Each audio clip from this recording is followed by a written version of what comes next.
want to say this and I got to go. I love y'all. Keep supporting comedy. And I want to thank each and every one of you black guys for dating these ugly-ass white chicks and taking them off our hands.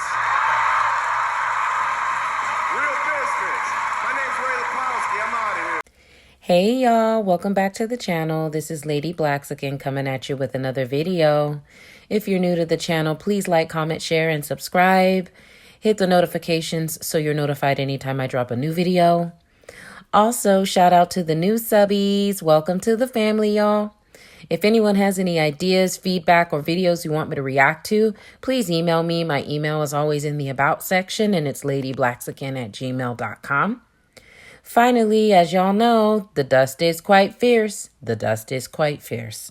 So in case we need a backup plan, I've created a second channel for us. I'll link that for you below. Hey, y'all. Welcome back to the channel. The time is here. The time is now. And we are getting back into it.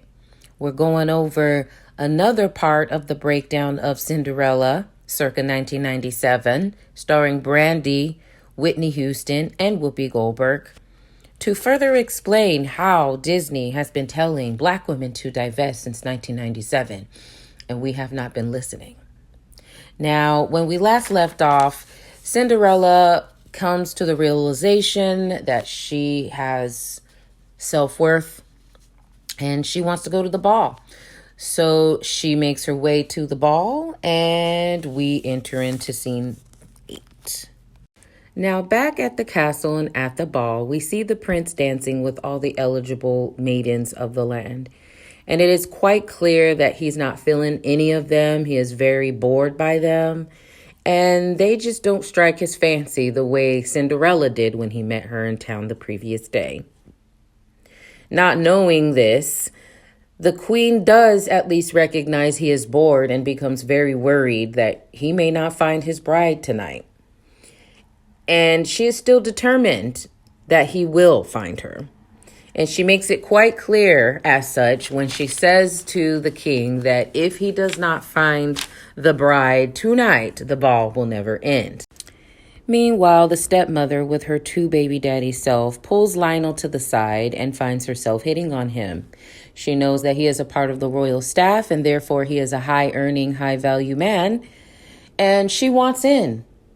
But of course she is turned down because after all, she is a reject of her community and he leaves her there with her face and she is left to pick it up off the floor. But we go back to the dance floor where the prince is still bored and still not feeling the environment. And Minerva and Calliope's turn approaches. Now, if you guys don't remember, Minerva and Calliope have issues. Minerva has a situation where she gets itchy when she's nervous. Calliope has a situation where she laughs and snorts when she's nervous. So soon it becomes Minerva's turn. And of course, she tries to overcompensate her itch by reciting a poem, but it goes to hell immediately when she becomes extremely aggressive and proves that she is not of any value to him. She is therefore escorted away from the prince. Calliope then next dances with the prince, and she can't stop laughing because she's nervous. She laughs so loud, and she snorts and snorts and snorts. And subsequently, she is escorted off the dance floor. The bottom line is that Minerva and Calliope prove that they are not worthy of the throne, and they mess up their chances very royally. Pun intended. Of course, the prince then, wanting to get the night over with, demands that the orchestra speed up the music so that he can quickly dance with these basic B words. And just as they are getting chaotic over there, Cinderella enters the ball, and instantly the prince notices her. And with little words and a curtsy, they begin to dance. They begin to chat and find they have much in common, and he tells her she is beautiful. We then get into the number 10 minutes ago. I love this song. 10 minutes ago, I met you. I looked up when you came through the door. That song, love that song. One of my favorites, actually. So, of course, instantly the energy changes as the prince and Cinderella dance across the floor. And the entire room breaks into dance, and all the guests are dancing the waltz. We then move into scene 10 with the prince and Cinderella. They dip, and the stepsisters follow. We, of course, hear the number, "Why would a fella want a girl like her? Why would a fella want a girl like her? A girl who's merely lovely." That one. Just to express their disdain for the fact that the prince would choose somebody so glamorous and black girl magic as Cinderella, instead of settling for a basic B word like themselves, and accept their quirks of having an itch and having a snort laugh. But, we're talking about a prince here. They don't get it, and that's why they didn't win. Now, as Minerva and Calliope wrap up their basic B-word anthem, they fall into the royal fountain, and the prince and Cinderella, not knowing they were there the entire time spying on them, rejoin the ball. But as they rejoin the ball, the stepmom recognizes Cinderella and tries to get a closer look. But they rejoin the king and the queen, and the king dances with Cinderella while the queen dances with the prince, seemingly to be some sort of tradition in balls. The king dances with Cinderella and begins to express how magical it is that she is even there, while the queen dances with the prince and basically says, "Boy, you better start listening to your mama, because I told you she would be here." She basically pokes fun at the prince because he's looking over at the king, wondering what it is that he is saying to Cinderella. And the queen, realizing that he wants things to be perfect in front of Cinderella, tells him basically, "I told you, you need to start listening to your mama." So meanwhile, the queen takes Cinderella. So they stop their dance number with the king and Cinderella and the prince and the queen.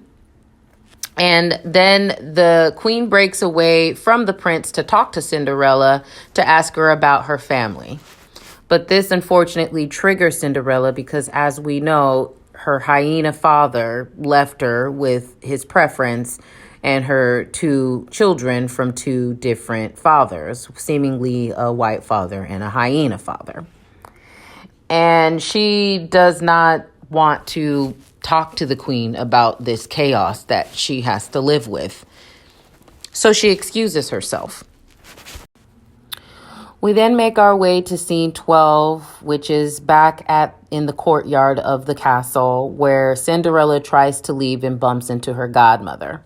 Her godmother basically tells her to stop tripping and accept the fact that she's the most pretty girl here at the ball.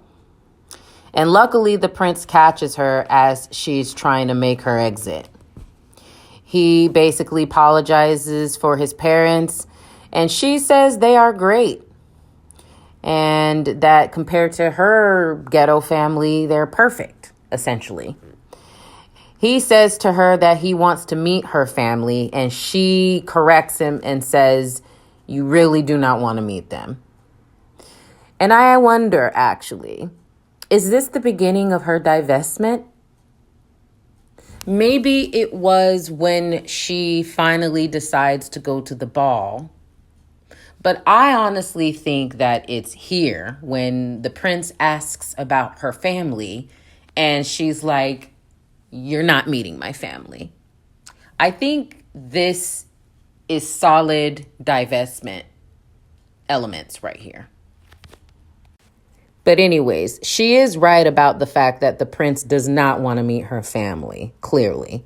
I mean, he already met her family, and we heard how that went down with the snorting and the itching and the carrying on. And they both had to be escorted away from him. So she is right.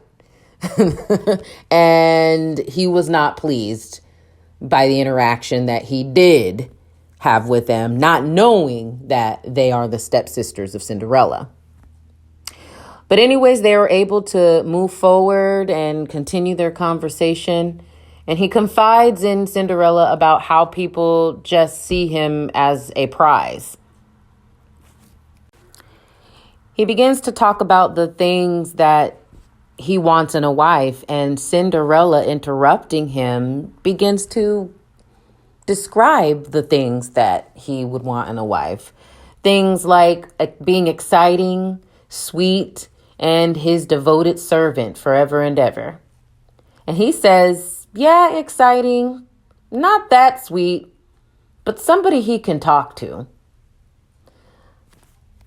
And I just want to highlight that these are things that white men tend to say about black women that they love the most. Their devotion and how sweet they are and loyal. So, side note there. So she tells him to do something about it, to which he responds that she is right. Here she goes, bringing out the best in him. He says to her he feels so much like himself being with her. And that's another thing that white men and non-black men say about black women, is that black women make white men and non-black men feel like they can be 100% themselves without judgment in front of them. And so we break into the song, Do I Love You? I love this song too. Do I love you because you're beautiful? Anyways, and I have a note here that says the lyrics in this song stood out are, do I love you because you're beautiful, or are you beautiful because I love you? And I note here that is very poetic. I took these notes a while ago, y'all, so I honestly don't even know. But clearly I thought that this was poetic. But I do love this song. Anyways, of course, they realize they love each other. But unfortunately, midnight hits. And as you guys remember, midnight is her deadline to get up out of there. So she does. And the scenes end with them singing to each other. So it's, you have to watch the movie to understand the visual here. But basically, he tries to chase after her. He loses sight of her. She's just way too fast. And while he's still at the castle and she makes her way back home, they are singing to each other, just like the beginning scene where they sing the sweetest sounds. They are singing it together at different places. So it's sort of like that, where he's at the castle, she's on her way home, but they're singing to each other, Do I Love You, as well. So pretty arty, but you have to watch the movie in order to get the visual there. The prince then finds her shoe and smiles because he's going to find her, okay? So Cinderella runs all the way home and meets back up with her ratchet family. All right, y'all, I'm going to go ahead and end this part here. Go ahead and like, comment, share, and subscribe. What do you guys think so far about this breakdown? Also, just a friendly reminder, there is a part 1 and a part 2, and I'll go ahead and link those below. And yeah, we'll go ahead and pick back up on scene 13 when we get back into this breakdown. Like, comment, share, and subscribe. Thank you so much for listening. I'll see y'all in the next one. Love y'all. Bye. What is up, black people? How y'all doing? I want to let all you black women know you need to get a white man in your life.